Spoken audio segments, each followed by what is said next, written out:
नमस्कार दोस्तों, मैं पांडे सर लक्ष्य डिफेंस अकादमी मुरार की तरफ से आज आपका पुनः स्वागत करता हूं। अपन बेटा हिस्ट्री में नेक्स्ट सीरीज लेकर हाजिर हुए हैं। अपन ने इससे पहले वाले टर्न पे मौर्य वंश से पूर्व भारत पर विदेशी आक्रमण के अपन ने बेसिक बताया था, थ्योरी बताई थी। आज अपन उसके एमसीक्यू लेकर हाजिर हुए हैं। मोस्ट इंपॉर्टेंट एमसीक्यू है बेटा, कॉपी में नोट कीजिए, ठीक है, और उनको याद कीजिए। आप देखेंगे मैक्सिमम क्वेश्चन बेसिक से ही मिलेंगे। तो अपन सीधे क्वेश्चन को शुरुआत करते हैं। पहला क्वेश्चन पूछा गया है, भारत पर पहला विदेशी आक्रमण किस वंश के द्वारा किया गया। देखो हमने आपको कॉपी में लिखाया था, भारत पर पहला विदेशी आक्रमण किस वंश के द्वारा किया गया था।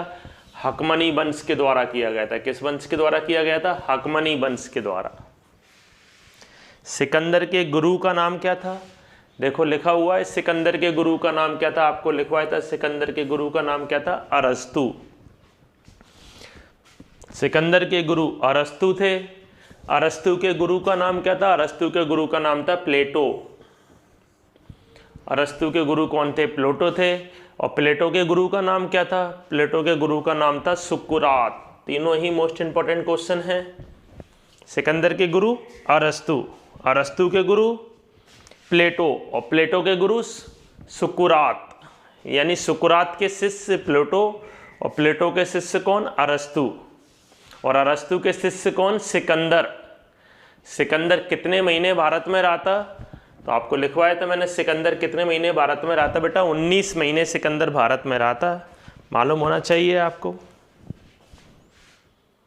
क्वेश्चन, हाइडे स्पीच का युद्ध कब लड़ा गया? हाइडे स्पीच या विस्तृता का युद्ध आपको मालूम होना चाहिए कब लड़ा गया। 326 बीसी में लिखवाया था। सिकंदर व पोरस के बीच हुआ था।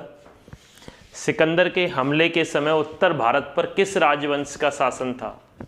तो नंद राजवंश का शासन था। और सिकंदर के समकालीन आपको लिखवाया था मैंने उस उधर बेसिक में कि धनानंद था।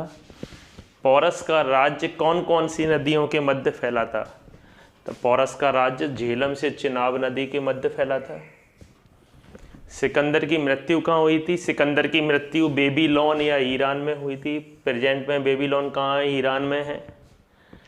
ईरान नाम बता दिया गया है। सिकंदर की सेना ने भारत में किस नदी को पार करने से मना कर दिया था? देखो आपको बताया था, उसके पीछे रीजन भी बताया था मैं बेसिक में। ब्यास नदी को पार करने से मना कर दिया था क्योंकि वो चंद्रगुप्त मौर्य का जो प्रधानमंत्री था चाणक्य, उसने वहाँ भ्रम फैला दिया था सभी में।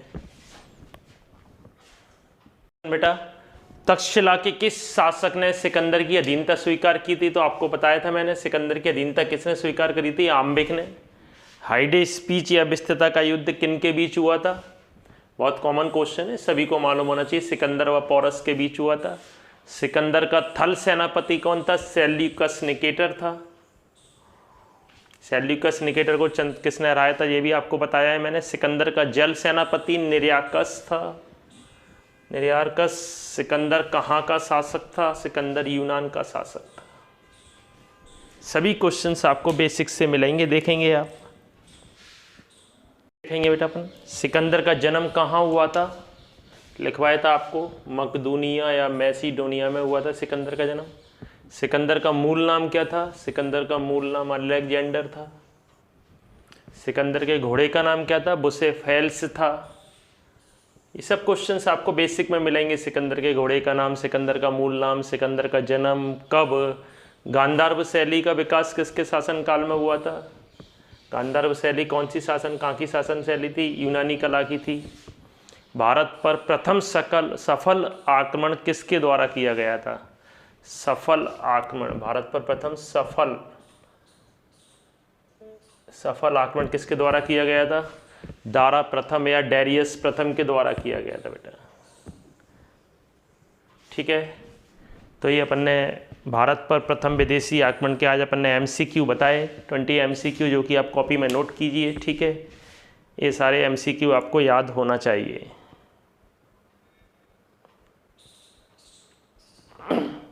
आज के लिए बेटा इतना ही, ठीक है। आप सभी खुश रहें, स्वस्थ रहें, कॉपी में नोट करें। जय हिंद, जय भारत।